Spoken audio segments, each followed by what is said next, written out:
I seen a lot of shit I shouldn't have, but never forgot it though. Brothers. First question is, do you see color on this campus? Oh, it's already hard. Yeah. The first question. Yeah, like color is a big part of my life, and personally, I think it's important. Just even by the way you dress, I don't know. I think it emits a certain emotion, and it can really light up someone's day. However, at the same time, I think it can obviously be used for more negative means, and I think, I don't know, a lot of the stuff that we've seen recently here on campus has definitely portrayed that sense. And so, I don't know, I think it's important that there is a lot of color on this campus in so many different ways, but it should, it should be a positive of the stuff we do here rather than negative. Well, do I see color? Well, yeah.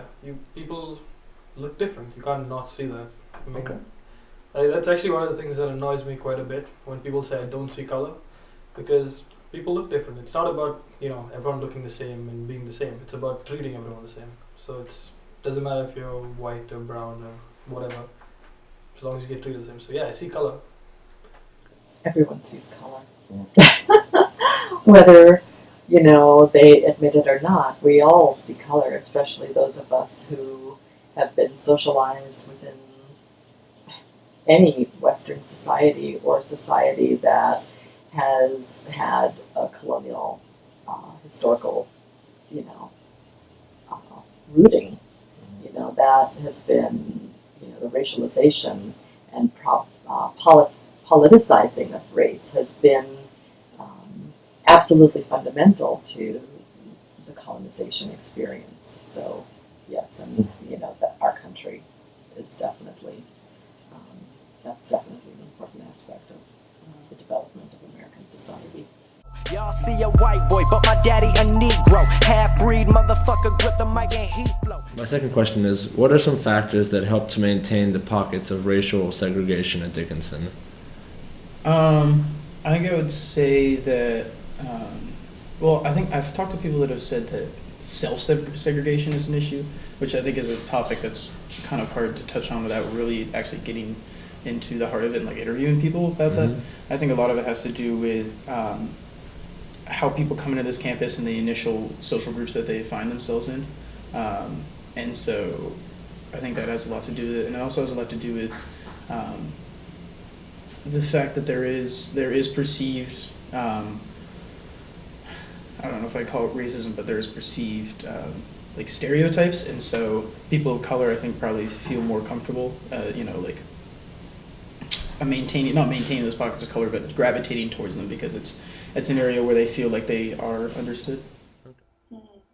I think because color corresponds a lot with economic status. This is not true for everybody, that like whites are richer than blacks or whatever that is, but that is a national trend. I think economically speaking, like wealth is divided largely on color lines. So I think really the structure of one's lives support that kind of segregation. So people are generally naturally resistant to mixing, like just because you're either afraid, you might embarrass yourself because you might not understand the culture perfectly, or you just don't know enough about a group of people to put in the effort to really integrate. And so here we go. America the brave still fears what we don't know. And God loves all his children. It's somehow forgotten, but we paraphrase a book written 3,500 years ago. I mean, obviously, from the perspective of any school you want to get across, that you have a quote-unquote diverse campus. I would say they are often stated. Okay. I don't know that they're overstated. I think they are too often stated. Okay. It's kind of too often claimed, but I don't know that it's overstated as if we're saying we are more diverse than we are. Just since I've been here, since 2009, that I personally have witnessed, and I'm happy to witness this growing diversity on campus. So we have what seems to me to be a greater number of students from underrepresented backgrounds, and the numbers of faculty also from underrepresented backgrounds has also increased since I've been here. The same hate that's caused wars from religion, gender to skin color, the complexion of your pigment. The same fight that led people to walkouts and sit-ins. It's human rights for everybody. There is no difference. Live on and be yourself. When I was at church, they taught me The something. most important thing is discussion, like talking to people. But the hardest part is getting people to those discussions and also getting people to continue the conversation after those discussions. Feel most safe is the hard one, but I mean, it depends. There are different levels of feeling safe because there's stuff which is intentionally racist. People who make racist comments, who maybe dress up in the wrong way or whatever, but it's intentionally bad, and that's simple. You just tell them don't do that. But when there's smaller stuff, like I don't feel this personally, but I've read that some people, when they walk into a class, they look for someone else who's their color or from their culture. I mean, I personally don't understand that, but there's not much you can do about that because that depends on how many kids are enrolled in that one class. About this, and we've had some discussions among faculty, obviously, about what's been happening, and in particular in response to the diversity requirement and what should the diversity requirement entail, and should there be courses that kind of emphasize cultural understandings more than they do, and I think that would definitely help. I see that active listening is one huge part of it. We don't participate in active listening as much as we should. Like, instead of saying your own views, like maybe listen really hard to the person in front of you, even if you disagree. We have so much human capital on this campus to make it a better place, and this is in that sphere, and also in all spheres. Last question is, what is your favorite color? My favorite color is purple, not like in your face purple, but kind of like a faded purple, like a.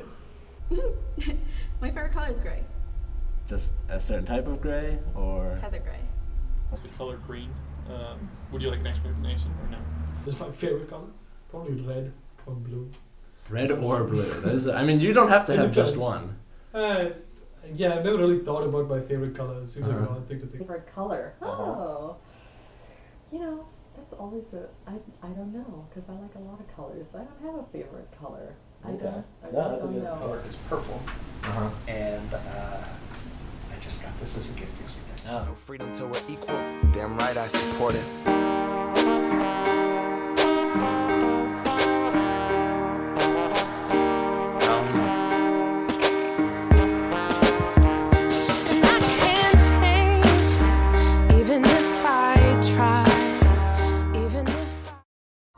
I grew up during Reaganomics, when Ice-T was out there on his killing cop shit, where Rodney King was getting beat on and they let off every single officer in Los Angeles winning lost. Now every month there's a new Rodney on YouTube.